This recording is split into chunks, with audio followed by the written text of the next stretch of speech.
नमस्कार 10th class. तो बेटा लास्ट वीडियो में हमने किया था एक्सरसाइज 2.1 जिसमें हमने पॉलिनोमियल्स के ग्राफ को समझा था।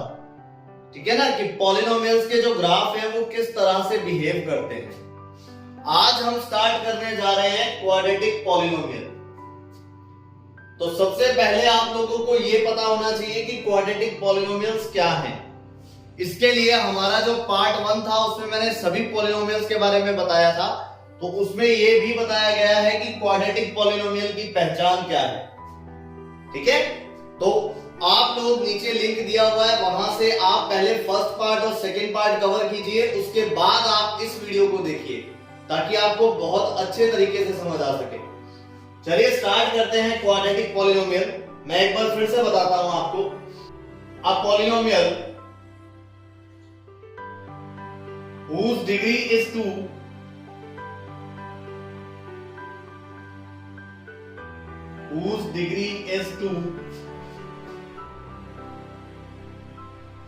said to be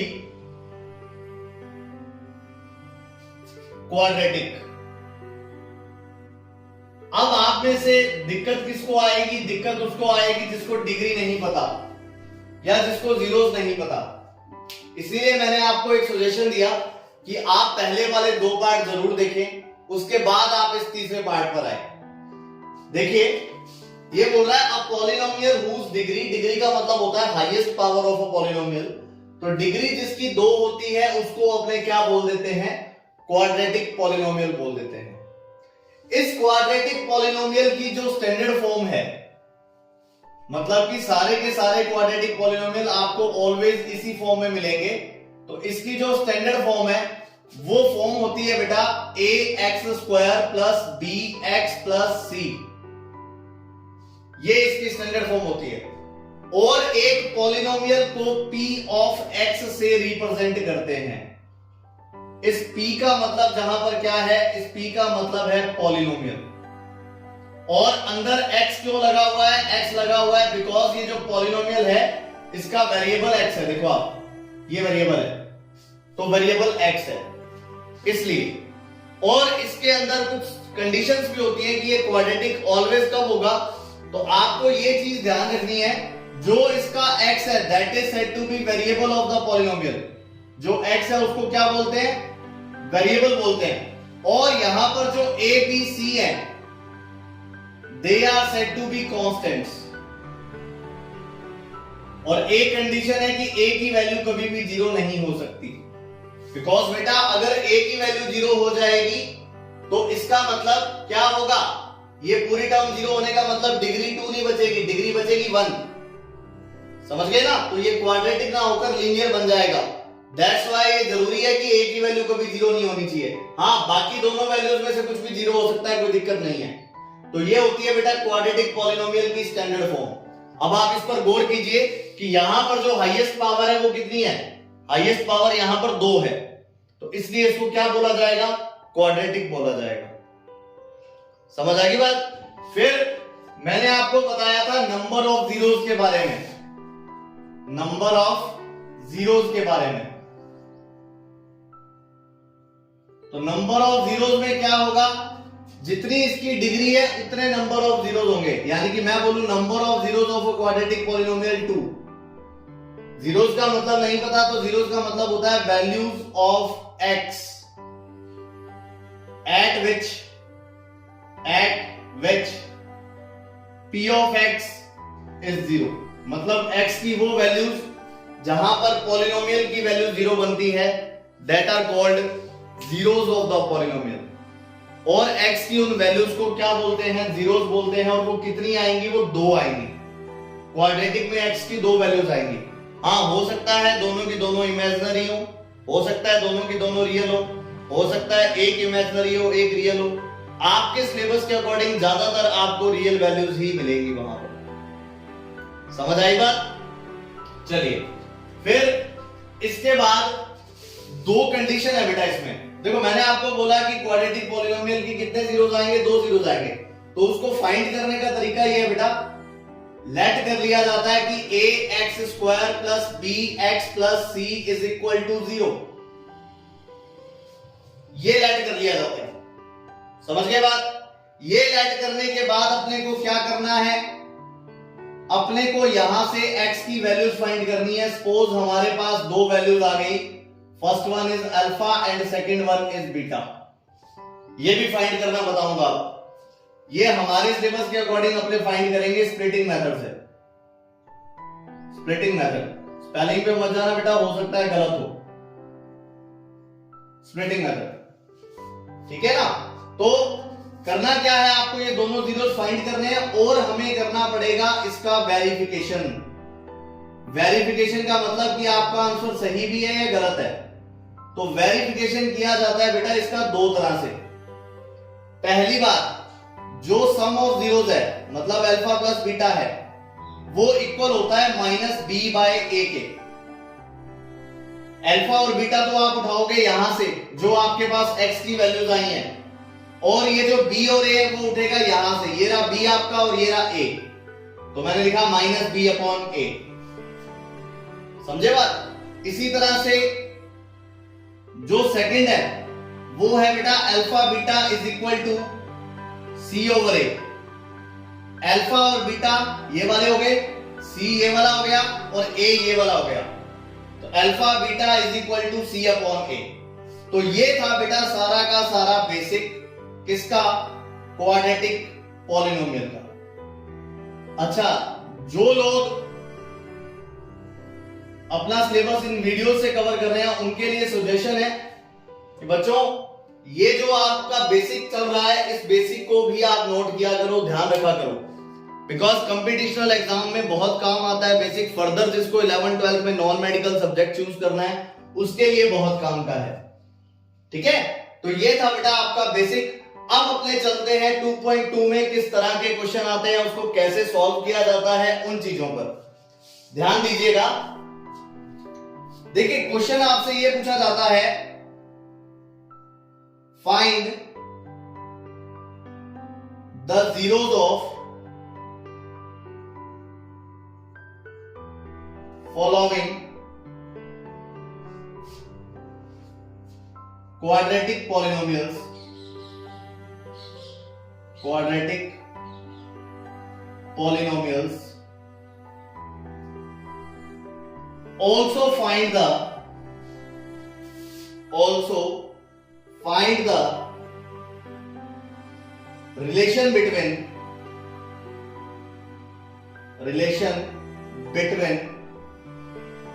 zeros and its coefficients. Zeros and its coefficients.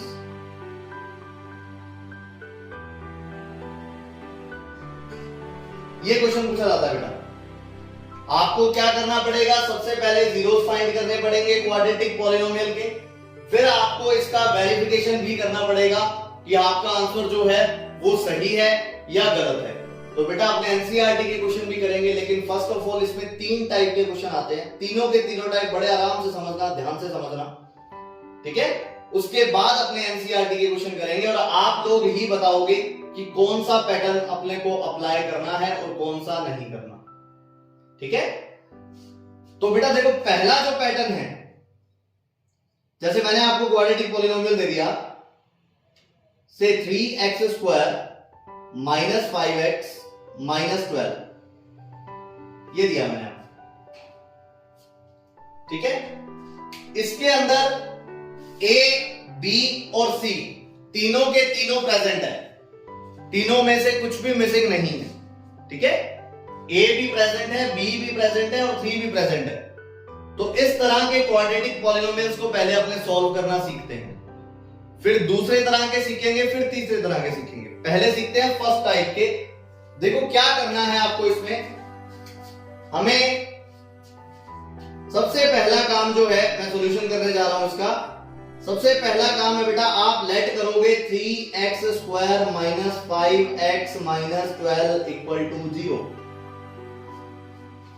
ये 0 मैंने क्यों लेट किया, because we are finding the zero, और जीरो फाइंड करने का मतलब होता है कि क्वाड्रेटिक पॉलिनोमियल की जो वैल्यू है वो 0 बननी चाहिए। तो इसलिए मैंने क्या किया बेटा, इसको 0 के इक्वल पुट कर दिया। जीरो के इक्वल पुट करने के बाद आप लोग एक चीज नोटिस करेंगे क्या, कि ये जो वेरिएबल है ना, इसकी पावर जो है that must be in descending order, ये घटते हुए क्रम में डिसेंडिंग ऑर्डर में होनी चाहिए। तो देखो यहाँ पे x की पावर 2 है, यहाँ पे x की पावर 1 है और यहाँ पर x की पावर 0 है, तो कोई दिक्कत नहीं है। तो ये पावर घटते हुए क्रम में, ठीक है।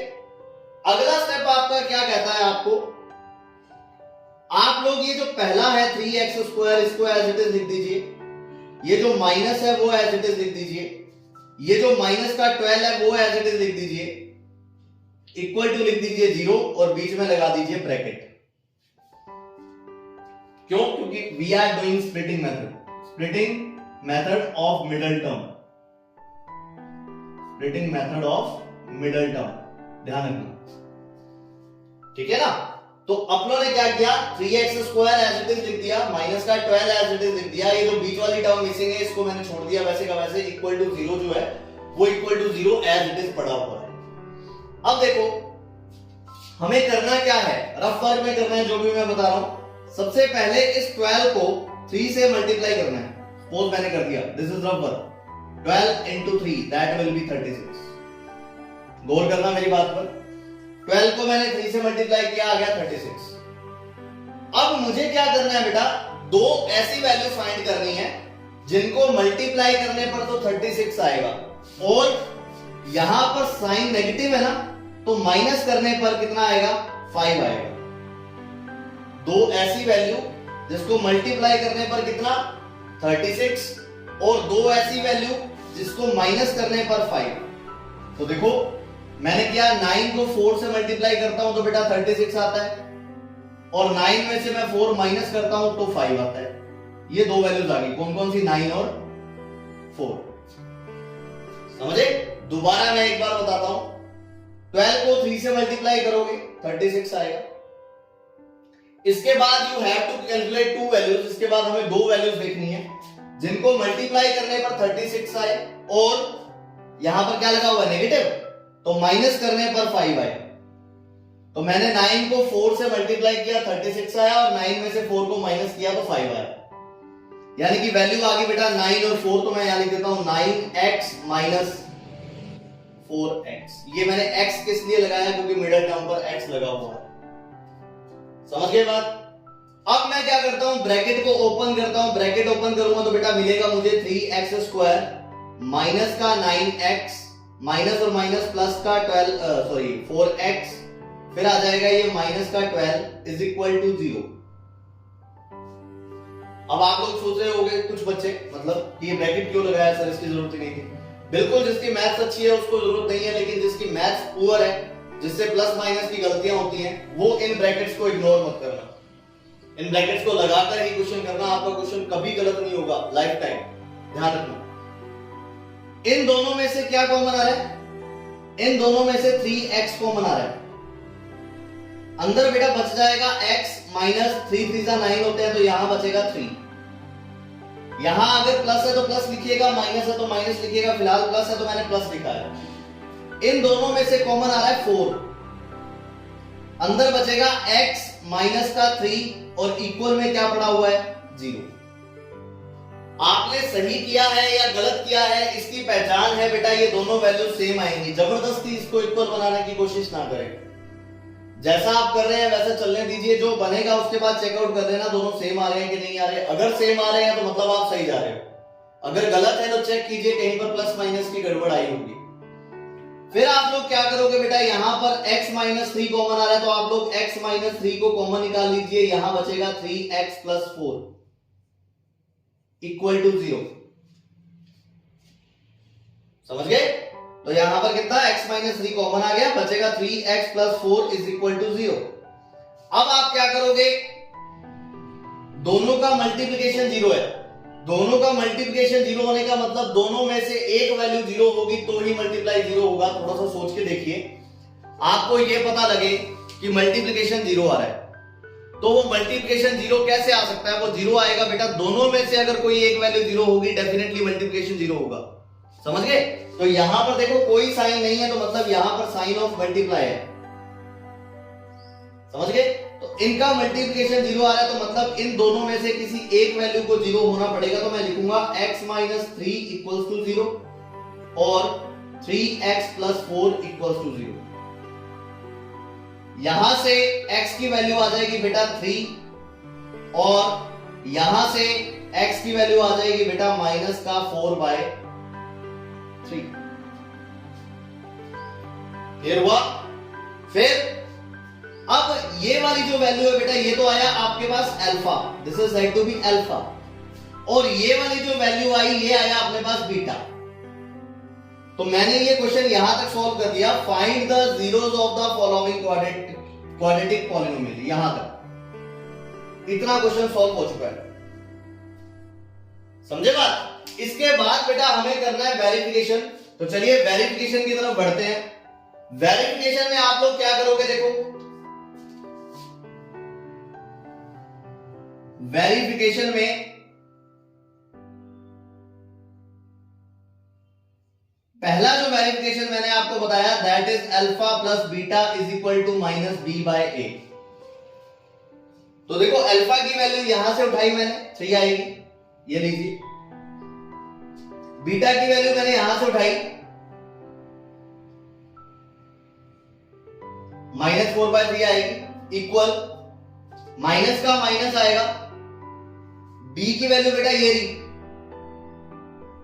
देखो इसको इसके साथ कंपेयर करके देखो आप, पहली वैल्यू ए की, दूसरी बी की, तीसरी सी की। तो बी की वैल्यू है माइनस का 5, तो माइनस तो ये वाला पड़ा है, बी की जगह पर मैंने माइनस 5 पुट कर दिया और ए की वैल्यू अपने पास 3 है। ठीक है, फिर मैंने इसको फर्दर सॉल्व किया। सॉल्व करने पर बेटा मुझे पता लगा मुझे एलसीएम लेना पड़ेगा, और जिन बच्चों को एलसीएम नहीं लेना आता, बेस्ट मेथड बता रहा हूं एलसीएम लेने का। हो सकता है थोड़ी सी कैलकुलेशन लेंथी हो जाएगी, लेकिन आपका एलसीएम कभी गलत नहीं होगा। 3 को 3 से मल्टीप्लाई करेंगे 9 आएगा, इस तरह से क्रॉस मल्टीप्लाई। 3 को 3 से मल्टीप्लाई करेंगे 9 आएगा, 1 को माइनस 4 से मल्टीप्लाई करेंगे माइनस का 4 आएगा, नीचे इन दोनों को मल्टीप्लाई करोगे 3 आएगा।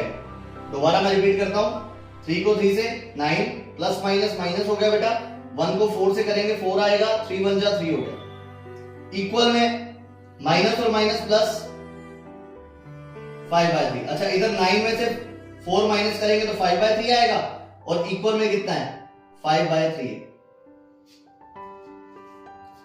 समझ गए? फिर सेकंड वाला पार्ट अपने सॉल्व करते हैं। Alpha beta is equal to C by A है। Alpha beta is equal to C by A है। तो देखो आप अल्फा की वैल्यू कितनी आई थी अपने पास, 3 आई थी। चेक कीजिए बीटा की वैल्यू कितनी आई थी, माइनस 4/3 आई थी, इक्वल में c अपॉन ए है। c का मतलब देखो ये रही वैल्यू c की 12, माइनस का 12 आ गई c की वैल्यू, और a की वैल्यू ये रही बेटा 3, तो माइनस का 12/3। सोल्व करूंगा, 3 से 3 कैंसिल हो गया, माइनस का 4 बचा, और इक्वल में अपने पास 3 से ये कैंसिल करेंगे 4 आएगा, मतलब माइनस का 4 इक्वल्स टू माइनस का 4। यानी कि हमारा क्वेश्चन भी सही है जो हमने निकाला है, और वेरिफिकेशन भी सही है। और वो बच्चे जो किसी क्वेश्चन को जबरदस्ती सही करने की कोशिश करते हैं, वो जबरदस्ती मत कीजिएगा। अगर आपको अपना क्वेश्चन सही करना है तो सपोज किसी ने सॉल्व किया, हो जाती है गलतियां, किसी ने सॉल्व किया, यहां पर आने के बाद क्या होता है उसका वेरिफिकेशन गलत आ रहा है, तो ये नहीं है कि वेरिफिकेशन को जबरदस्ती सही करो आप, उससे ये कंक्लूजन निकलेगा कि वेरिफिकेशन गलत है, मतलब इधर कोई गड़बड़ की आपने, तो उसको सुधारो। या हो सकता है यहां पर प्लस माइनस में कोई गलती हो गई हो, ऐसा नहीं करना है इधर प्लस का 4 बन रहा है इधर माइनस का 4 बन रहा है, जबरदस्ती उधर माइनस लगा दो, अदरवाइज गलत होगा ही होगा, ध्यान रखिएगा। ठीक है, चलिए अब इसी टाइप के एनसीईआरटी के क्वेश्चन अपने उठाते हैं, उसको सॉल्व करने की कोशिश करते हैं, हम कर पाते हैं या नहीं कर पाते। देखिएगा, देखिए बेटा, ये है आपका एनसीईआरटी का क्वेश्चन नंबर 1, मतलब कि ये जो क्वेश्चन हमने किया है सेम क्वेश्चन है, उसके 6 पार्ट आपको दिए गए हैं। ठीक है ना? देखो मैंने आपको क्या बोला, जो पहला टाइप मैंने आपको करवाया उसके अंदर क्या था, ए बी और सी तीनों के तीनों क्या थे, प्रेजेंट थे। तो आपको इस तरह के क्वेश्चन को ऐसे करना है। तो यहां देखिए पहला क्वेश्चन इसी टाइप का है, फिर इसके बाद तीसरा इसी टाइप का है, फिर इसके बाद ये वाला इसी टाइप का है, और ये भी इसी टाइप का है। इनमें से मैं आपको क्वेश्चन नंबर 3 करवा रहा हूं। थर्ड क्वेश्चन देखिए। तो बच्चे पहला स्टेप मैंने आपको बताया कि लेट जो भी पॉलिनोमियल होगा उसको आप 0 के इक्वल पुट करेंगे। This is our first step. इसके बाद मैंने आपको बोला कि जो भी x की पावर है that should be in descending order. तो वो पावर जो है वो डिसेंडिंग ऑर्डर में होनी चाहिए। तो जैसे मैं इसको डिसेंडिंग ऑर्डर में अरेंज करता हूं तो मतलब स्क्वायर वाली टर्म पहले आएगी, माइनस का 7x आएगा, फिर माइनस का 3 आएगा, इक्वल में 0 आएगा। तो मैंने क्या किया, इसको डिसेंडिंग ऑर्डर में अरेंज कर दिया। अरेंज करने के बाद फिर मैंने आपको अगला स्टेप बताया कि 6x स्क्वायर को पढ़ा रहने दो, माइनस पढ़ा रहने दो, यहां बीच में आप एक ब्रैकेट लगा लीजिए, माइनस का 3 इक्वल में 0 ये पढ़ा। फिर इसके बाद मैंने आपको कुछ रफ वर्क बताया। मैंने आपको बोला कि आपको क्या करना है, इस 3 को 6 से मल्टीप्लाई करना है तो 18 आएगा। 3 को 6 से मल्टीप्लाई करना है तो 18 आएगा। तो बेटा दो ऐसी वैल्यू जिसको मल्टीप्लाई करने पर तो 18 आ जाए और माइनस, यहां देखो माइनस का साइन है, माइनस करने पर 7 आ जाए। तो देखो 9 को 2 से मल्टीप्लाई करोगे 18 आएगा। तो मैंने लिख दिया यहां पे 9 2 जा 18 और मैं अगर 9 में से 2 माइनस करूंगा तो कितना, 7। तो मतलब बेटा इस ब्रैकेट के अंदर लिखा जाएगा 9x minus 7x, sorry 2x। ठीक है ना। फिर ब्रैकेट ओपन करोगे तो यहां आ जाएगा 6x स्क्वायर माइनस का 9x प्लस का 2x माइनस का 3 इक्वल में 0। अब क्या करोगे बेटा, इनमें से कॉमन लेना है आपको। यहां से आपने 3x कॉमन ले लिया, बचेगा यहां पर 2x माइनस का 3। यहां से मैंने प्लस का 1 कॉमन ले लिया, बचेगा यहां पर 2x माइनस का 3 इक्वल में 0 है तो इक्वल में 0 आ गया। यहां पर फिर 2x माइनस 3 कॉमन आ रहा है, यहां बचेगा 3x प्लस 1 इक्वल में 0 है तो मतलब इक्वल में 0 आ गया। फिर 2x माइनस 3 इक्वल टू 0 और यहां से आ जाएगा बेटा 3x प्लस 1 इक्वल टू 0। फिर यहां से x की वैल्यू आ जाएगी 3/2 और वहां से x की वैल्यू आ जाएगी -1/3। समझ गए बेटा, देखो सेम का सेम प्रोसेस जैसा मैंने किया। इसके बाद हमारा नेक्स्ट स्टेप बचता है बेटा verification. So this is you have to done verification. वेरिफिकेशन में very first term is alpha plus beta should be equal to -b/a। तो बच्चे मैंने यहां पर अल्फा की वैल्यू 3/2 पुट कर दी, मैंने बीटा की वैल्यू -1/3 पुट कर दी, इक्वल में माइनस पड़ा हुआ है। फिर b देखो, this is a, this is b, this is c। तो मतलब माइनस का 7 अपॉन में 6। इसको मैं एलसीएम करूंगा, देखो 3 3 जा 9, -2 1 जा 2, 3 2 जा 6 इक्वल में माइनस और माइनस प्लस का 7/6। इसको सॉल्व करूंगा तो 7/6 आना ही है और इक्वल में 7/6 ऑलरेडी पड़ा हुआ है। तो मतलब हमारा पहला वेरिफिकेशन जो था वो बिल्कुल सही था, है ना। सेकंड वेरिफिकेशन में अपने क्या करते होते हैं, हम करते हैं alpha beta is equal to c/a। तो अल्फा की जो वैल्यू है वो कितनी है, 3/2 है। बीटा की जो वैल्यू है वो कितनी है, बीटा की वैल्यू अपने पास -1/3 है। अच्छा, फिर इक्वल में आता है c की वैल्यू देखो बेटा, c की वैल्यू ये रही -3 और a की वैल्यू चेक कीजिए, a की वैल्यू ये रही 6।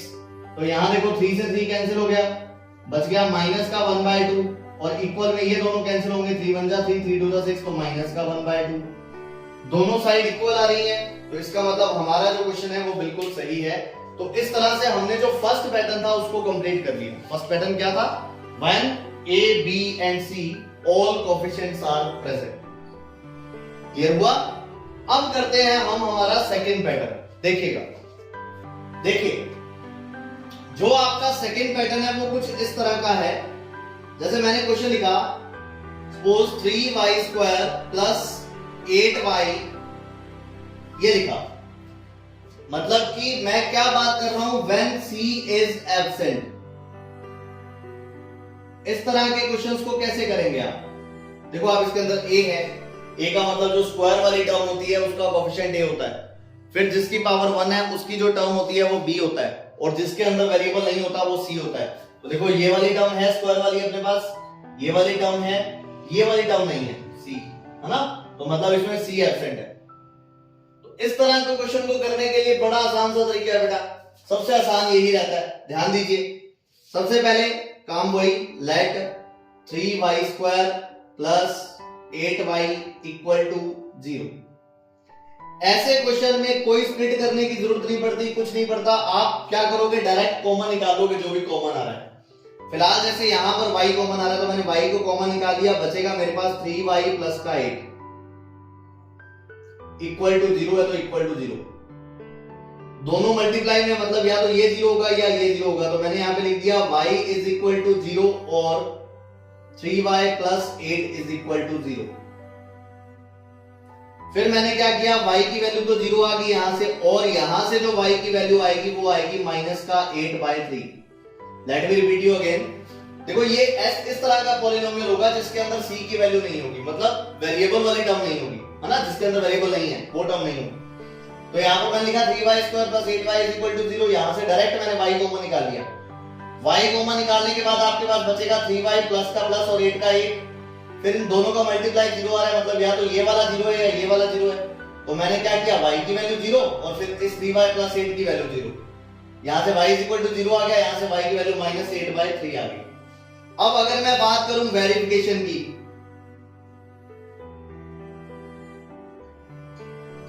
तो वेरिफिकेशन कैसे किया जाता है, देखो पहला जो वेरिफिकेशन था that is alpha plus beta is equal to minus b/a। तो आप यहां पे पुट कीजिए अल्फा की वैल्यू 0 प्लस बीटा की वैल्यू माइनस 8/3 और यहां माइनस का माइनस b का मतलब देखो ये a है और ये b है, c नहीं है इसमें। b की वैल्यू कितनी है 8 और a की वैल्यू कितनी है 3। इसको जब मैं बेटा सॉल्व करूंगा तो माइनस का 8/3 और यहां पर भी अपने पास कितना आ जाएगा माइनस का 8/3। तो फर्स्ट वेरिफिकेशन जो है वो आपका बिल्कुल सही है।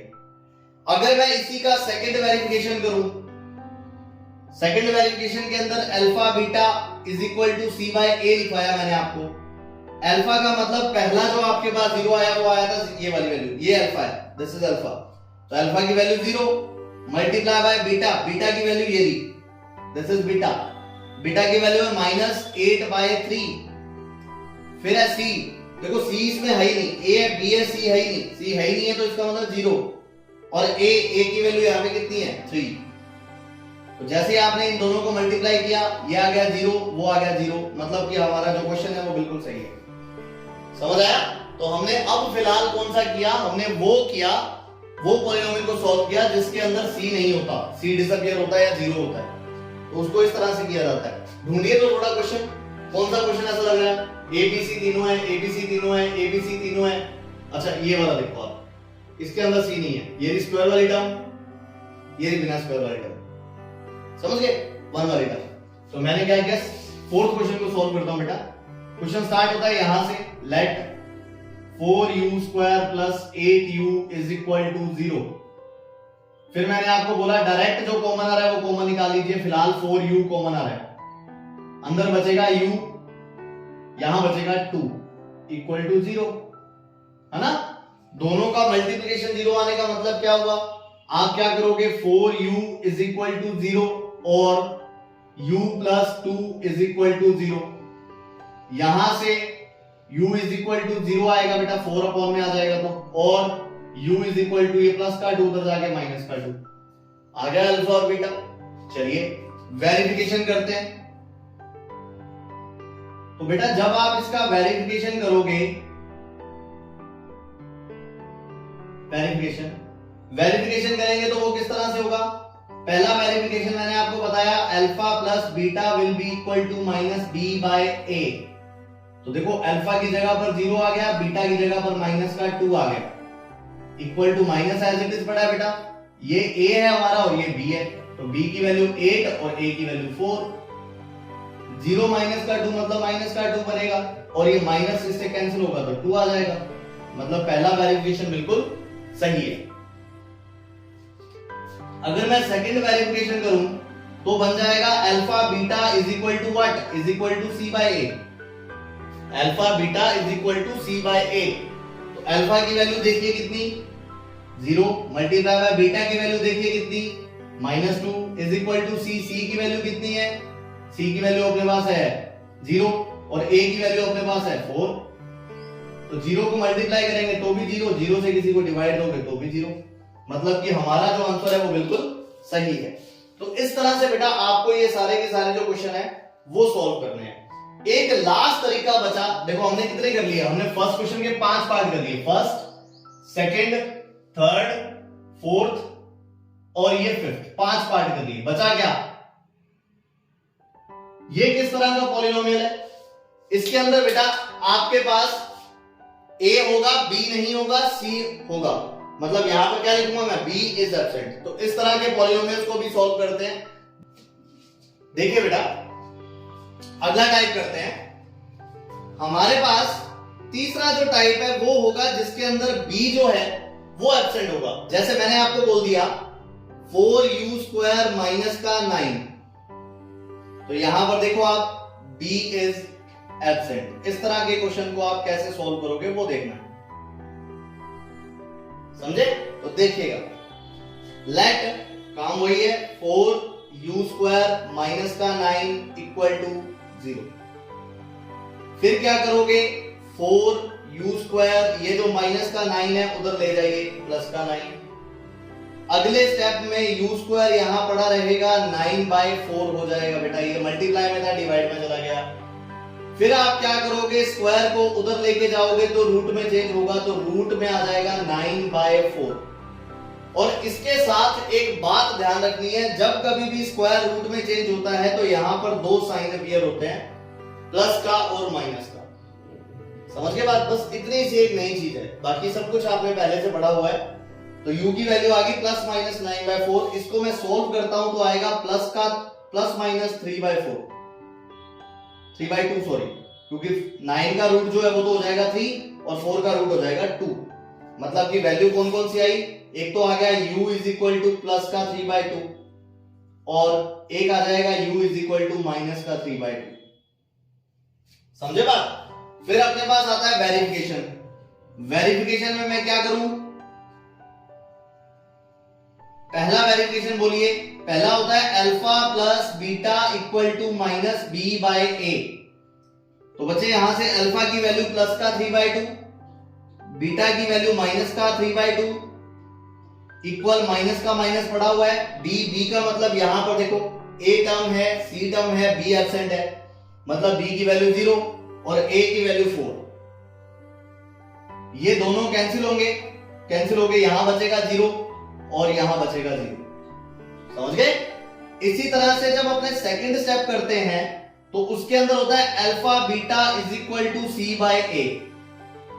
तो आपको पता है अल्फा की वैल्यू कितनी, 3/2, मल्टीप्लाई बाय बीटा की वैल्यू कितनी, माइनस 3/2, इक्वल में c कितना, ये रहा माइनस का 9 और a कितना 4।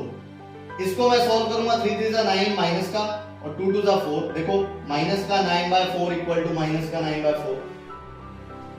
समझ आई बात? तो इस तरह से आप उसको सॉल्व कर सकते हैं, कहीं दिक्कत नहीं है। देखो अपना आंसर बिल्कुल सही आ रहा है। अगर मैं बात करूं एनसीईआरटी की तो बेटा 6 पार्ट थे, 6 में से मैंने आपको बोला 5 कर चुके हो, सिर्फ एक ये वाला क्वेश्चन बाकी है। ध्यान दीजिए, let t² minus 15 is equal to 0। तो मैंने क्या किया, t is equal to t² is equal to मतलब 15 आ गया।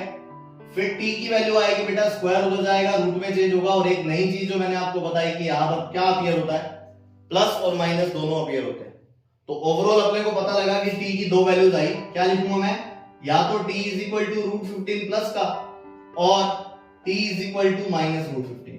तो ये हमारे पास 2 वैल्यूज आ गई बेटा। समझे बात? 2 वैल्यूज आने के बाद आपको क्या करना है, आपको करना है इसका वेरिफिकेशन। वेरिफिकेशन में क्या करोगे, पहला वेरिफिकेशन होता है बेटा alpha plus beta is equal to minus b/a। तो अल्फा की वैल्यू √15 है, बीटा की वैल्यू माइनस √15 है, इक्वल में माइनस का माइनस पड़ा है, as you know b absent है और a की वैल्यू 1 है। देखो यहां पे कुछ भी नहीं था तो 1 था, तो a था और c था, b नहीं था इसमें। समझे बात? फिर माइनस √15 से कैंसिल हो गया, बचा कितना, बच गया 0 इज इक्वल टू 0। अगर मैं इसका सेकंड वेरिफिकेशन करूं तो सेकंड वेरिफिकेशन के अकॉर्डिंग बेटा यहां आएगा alpha beta is equal to C by A. तो आपको पता है अल्फा की वैल्यू √15 मल्टीप्लाई बाय बीटा की वैल्यू -√15 इक्वल का इक्वल सी की वैल्यू अपने पास 15 है माइनस का, और ए की वैल्यू अपने पास 1 है। तो देखो √15 को √15 से करेंगे तो ओनली 15 बचेगा बेटा, माइनस एज इट इज पड़ा हुआ है, और इक्वल में भी -15 ही है क्योंकि 15 में 1 का डिवाइड दोगे तो आपके पास 15 ही आएगा। समझे बात? तो ये हमने क्या किया, हमारी एनसीईआरटी 2.2 का क्वेश्चन नंबर 1 सॉल्व किया। इसमें 3 तरीके के क्वेश्चन थे, तीनों मैंने आपको अलग अलग करवा दिए। ठीक है, बाकी के जो रहे हुए क्वेश्चन है वो आप करके देखोगे। कोई डाउट हो तो आपको मेरा व्हाट्सएप नंबर पता है 9636010007 पर आप मुझे भेज सकते हैं। समझ गए? So thank you very much, have a nice day.